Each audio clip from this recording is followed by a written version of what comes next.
Hey guys, this is Steven Smith with Marinemax here in Houston, coming to you with one of our really clean, gently used pieces today. This is a 2011 Sea Ray 200 Sundeck with only 57 hours on the 5.0 Mercruiser fuel-injected engine.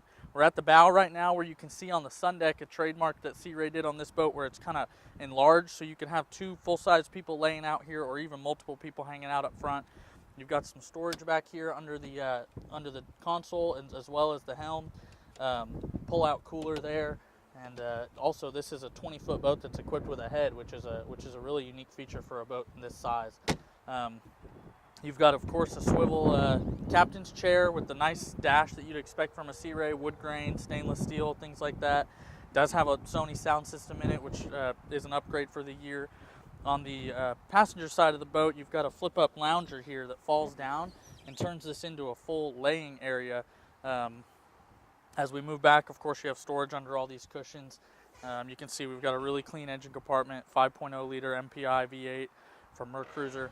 This is really just a really well-priced, clean boat to get you and your family on the water for the summer.